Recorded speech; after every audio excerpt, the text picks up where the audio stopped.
The point of the second video part here is to investigate ways to solve systems of equations. This is the same example that we did in the first video lesson, and now we're going to talk about how to solve it. Now I obviously know you can solve this one using, I'll call this traditional algebra. In this case, traditional algebra, we can see that A is 3 and then plug in the 3 and solve using elimination, so on and so forth. That's pretty easy to do here. But I'm going to use this example 1 to also talk about a process called row echelon. So it's row echelon form. The method is Gauss elimination. So that's new. That's a linear algebra type of process. Number 3, we're going to look at a matrix. Now there's matrix by hand and then there's matrix by calculator. Finally, number 4, one you should be familiar with is Kramer's rule.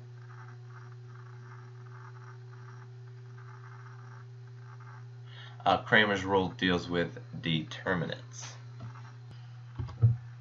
Assuming that you know traditional algebra, I'm going to go to row echelon form.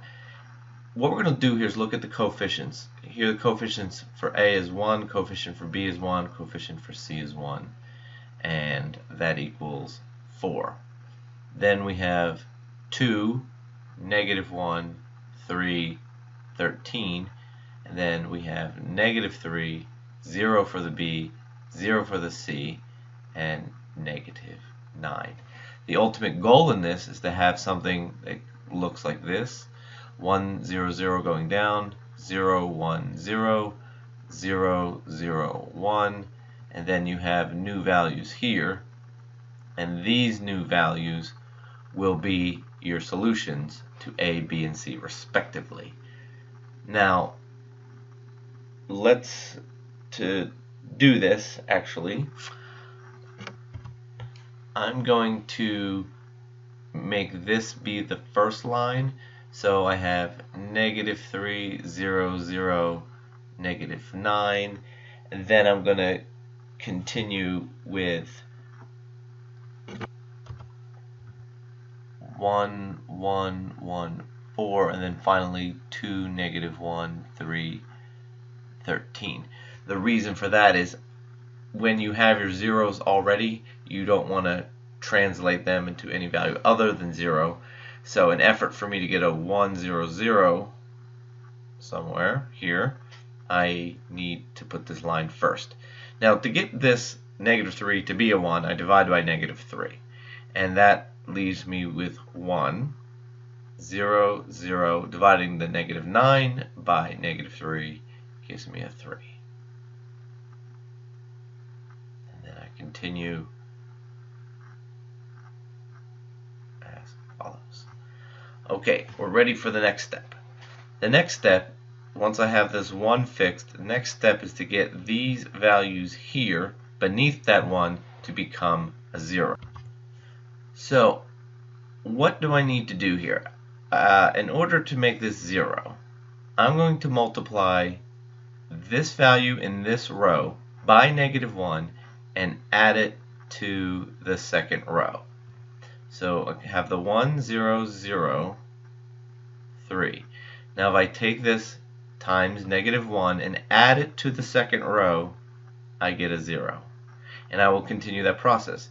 Multiply this by -1, add it to the second row, I have a 1.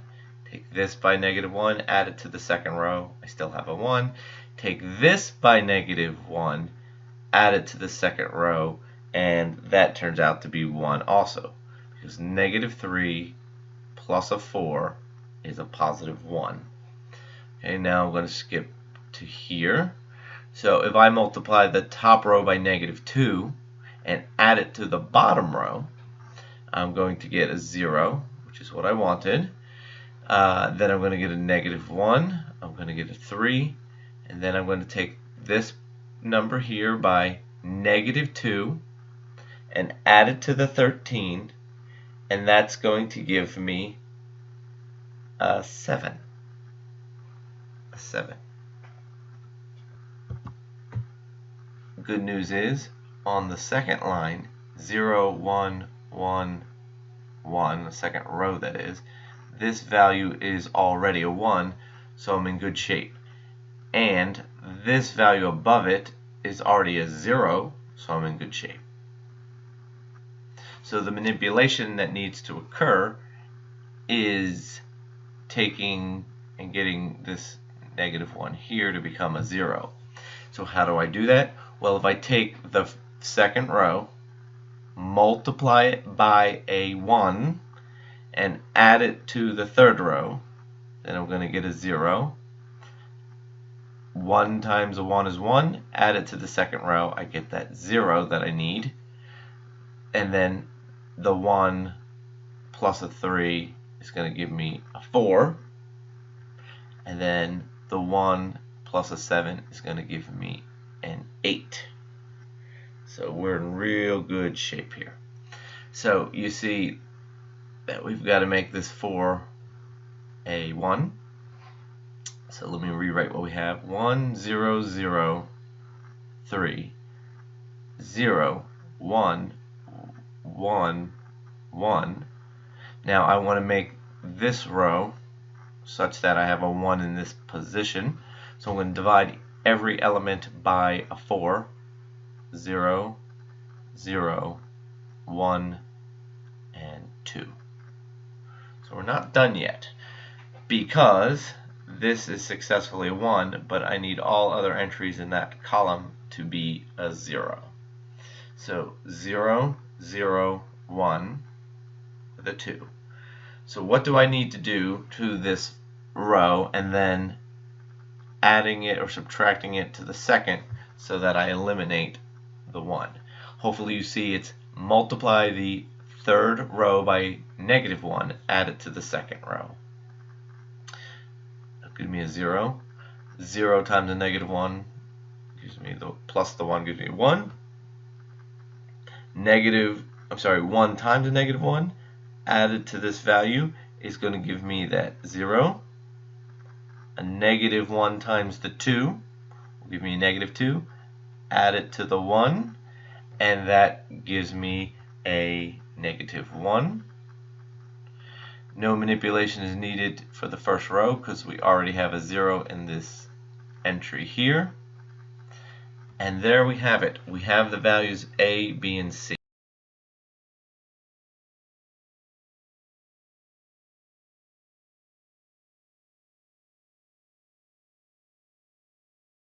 We're going to discuss Kramer's rule next. In Kramer's rule, we do something similar as the row echelon form. 1, 1, 1, 4, 2, -1, 3, 13. These are the coefficients. -3, 0, 0, -9. Like this. So I'm going to solve for one of them, just so you get the point. Let's suppose we're solving for A. We set up a determinant. D here will stand for the denominator, not for determinant. The denominator, we will look at a determinant 1, 1, 1, 2, -1, 3, 1, 0, 0. Now why did I make that 1, 0, 0? Because it just makes sense here, just like in the other form, to divide everything by -3. Okay, so there we have it. So this will become our denominator. Now you have to remember how to do a 3 by 3 determinant. So we take this value here, and in our mind cross these out. So this is going to equal 1 times a new determinant, -1, 3, 0, 0. Next, I have this value of a 1. And if you recall, it goes plus, minus, or as is opposite. And so from the blue, I cross out this way and down, which leaves me with a determinant of 2, 3, 1, and 0. And then finally, we look at this value here, and that's going to be, in this case, a plus 1, plus, minus, plus, and crossing out here and down, I have a 2, negative 1, 1, 0. And then to actually solve these determinants, 2 by 2, that's easy. It's bump times bump minus bump times bump. I like to say the bumps because it helps me remember. Bump, bump, bump times bump. So negative 1 times 0 is 0. Minus 3 times 0, which is 0. So we have a 1 and a 0. Again, that's negative 1 times 0 minus 3 times 0, which equals 0. Now let's take a look at the blue. So I have a negative. I got to figure out the determinant. 2 times 0 is 0 minus a 3 times 1. That's going to give us a negative 3. And then finally for green, I have a plus. 2 times 0 is 0 minus a negative 1, which becomes a positive 1. If I add those up, I get a 4. Yep, I get a 4. So that's going to be the denominator. Now that's going to be true whether I'm solving for A, B, or C. The denominator is going to equal 4. So now let's take a look at the numerator. But it's the numerator for A because I'm solving for A, and I would do the similar process for B and C. So I'm trying to find the numerator for the A value. So what do? I'm going to come back to this original, and I'm solving for A. So A is associated with the first column here. So what I do is I replace the first column with the solution coefficients. These are the solution coefficients, and they replace the first column because I'm solving for A.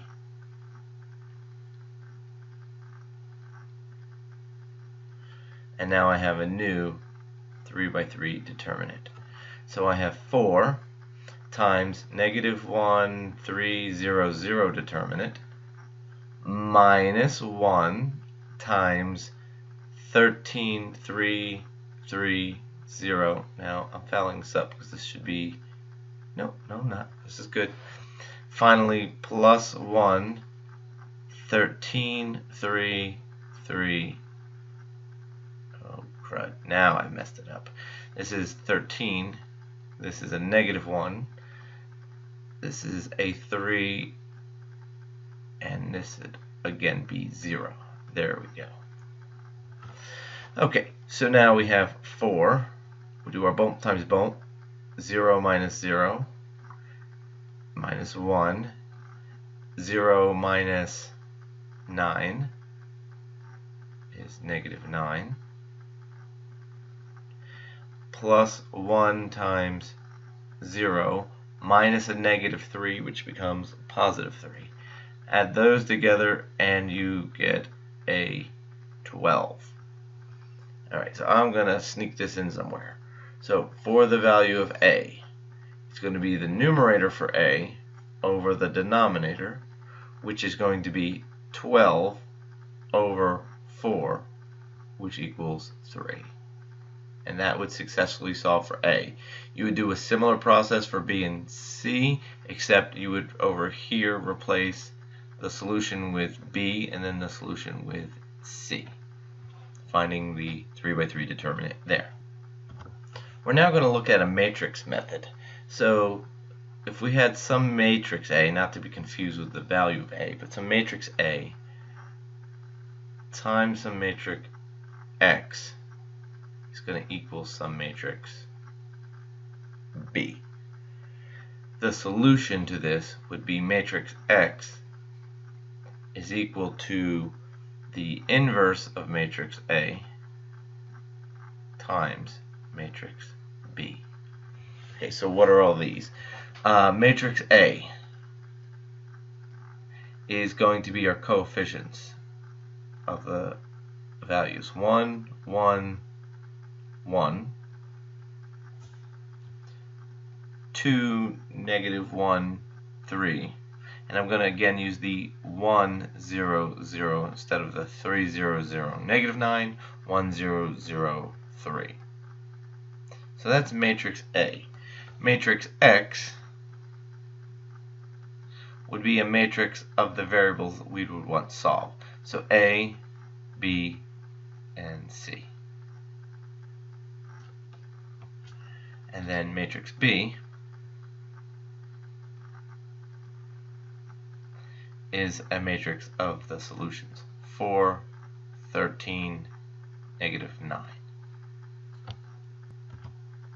So you see here, if we actually did matrix A times matrix X, hopefully you remember a little bit about matrix multiplication. This would be applied to this row, and this row, and this row, leading to 1A plus B plus C, and this would lead to 2A minus B plus 3C, and 1A plus 0B plus 0C. And the result of that would be 4, 13, and not -9, would it be? It would be -3. -3 here. Sorry about that. Yeah, this would be like A equals 3, +3. There we go, +3. Okay, that's better. So how do we find the answer? So matrix A inverse is going to equal 1 over D. That's the same D we found in the other problem in Kramer's rule, the discriminant. So 1 over D times what we call the adjunct matrix A. Okay, so that's the tricky part, is getting that. So first we need the A transpose matrix. So what is the A transpose matrix? Well, we're going to take this matrix here, A, we're going to transpose it. So that means the first row becomes the first column, so 1, 1, 1. Second row becomes the second column, 2, -1, 3. And the last one is the last one. So that's the transpose.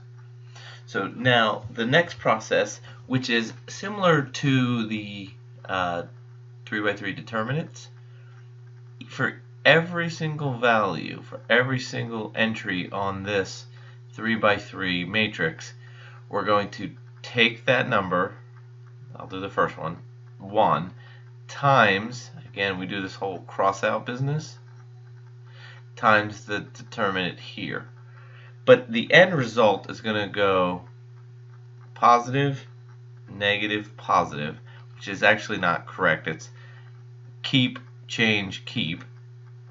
That's the sign. And then negative, positive, negative, positive, negative, positive.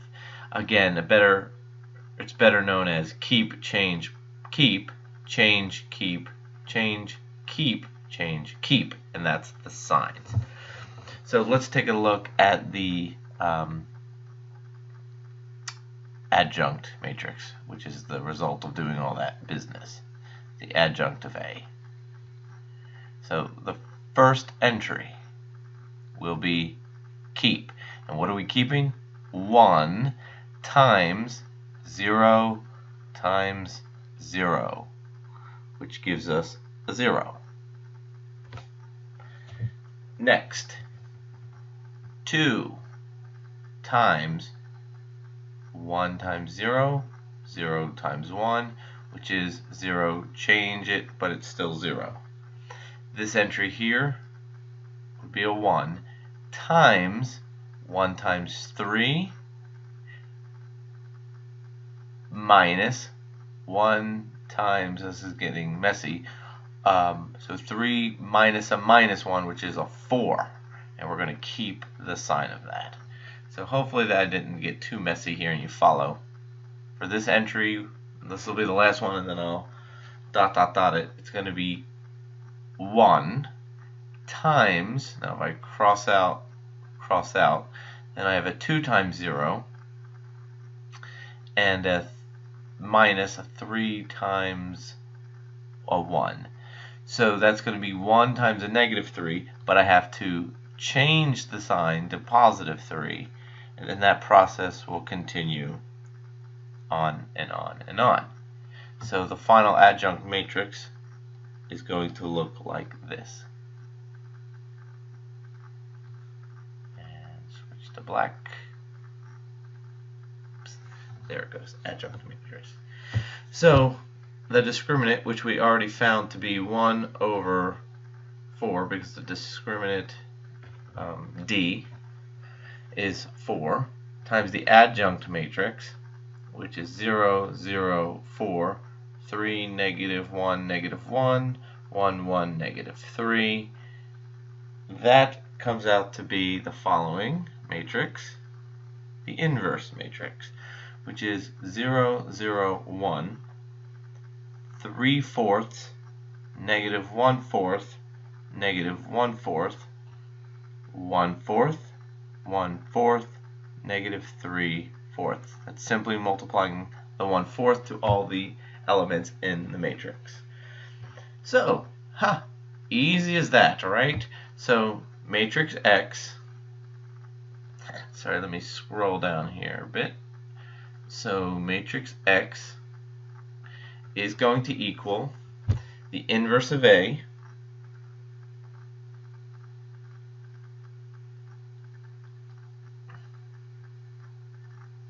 like here,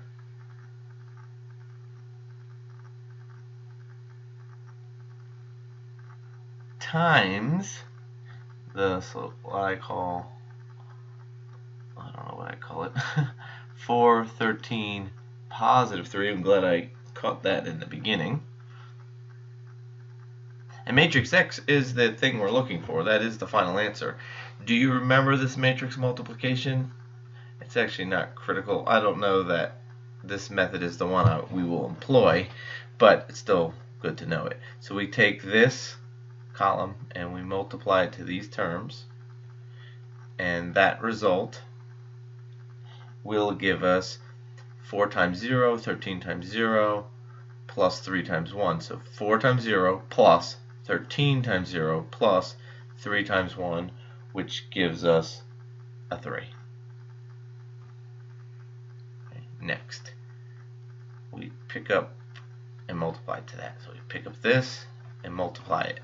3/4 times 4 is 3. 13, so minus a 13 times a 1/4, minus a 3/4. So I'm doing that now, and that comes out to be a negative 1.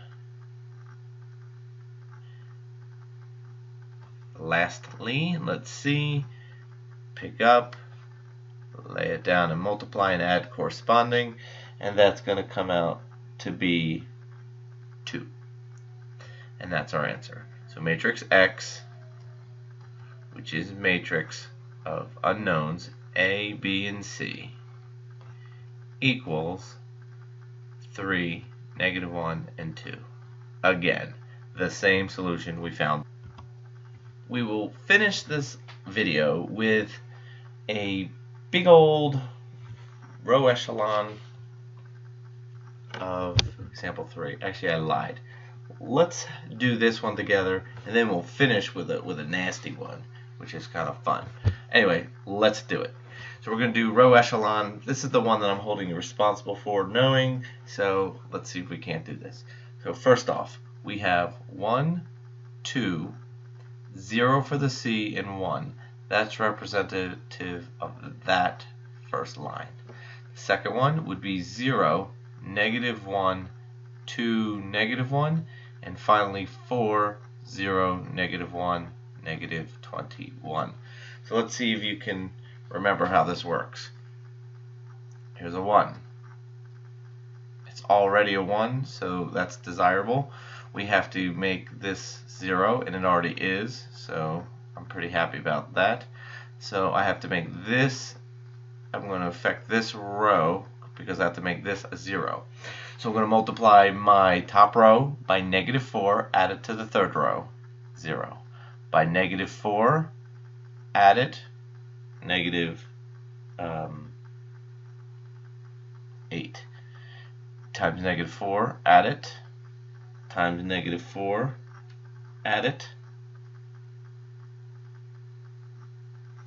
Okay, done. Next, I want this to be 0, 1, -2, +1, so that this becomes a 1. Alright, let's do this now. We need to make this a 0.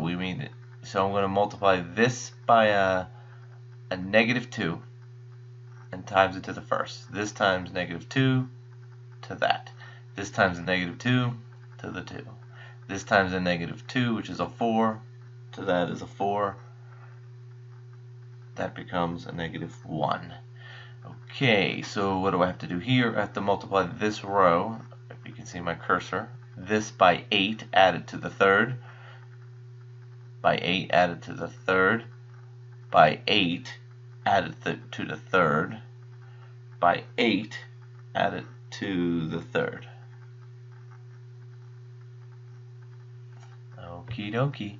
So we have, now I want this to be 0, 0, 1. I can get that by dividing by -17. And what can I do? Some manipulation here. So 0, 1.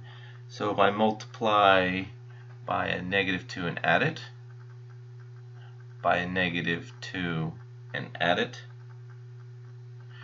Okay, I'm looking at here, and what do I need to do to this? So by a -4 add it, by a -4 add it, by a -4 add it, by a -4 add it. And what am I missing? Sorry, this should be a 1. Okay, so that then tells us that A is -5, B is 3, and C is 1. The same result we found. The one we're going to finish with now is going to be example 2, row echelon. Let's see if we can't grind that one out. So here we go. The example number 2 from the previous video led us to the system of equations, which I have translated into this special row echelon form. And we're going to begin. So this is a 1, 1, 0, 0, 3. I would encourage you to try it on your own before watching this. Then these need to all be zeros. I'm going to try to do this in one step. This is a 0. Okay, so I'm multiplying this by -6 and then adding it to this row. Actually multiplying it by +6, adding it to that row. So then this becomes a 3, this becomes a 1, 0, 0. For the next one, it's by -12 add, so 0, -12, -1, 1, -7. And for the last one, it's by +8 add, so it's going to be 0, 12, -2, 1, 20. Okay, I'm going to take this, I need this to be a 1, so 0, 1, 1/3, 0, and 0. Multiplied everything, multiplied by a 1/3. And this needs to be a 0, so what do I need to do? I need to multiply by negative, add, so I get 1, 0, -1/3, 0, 3, 0, 0, 3, 1, -7, 0, 0, negative 6, 1, 20.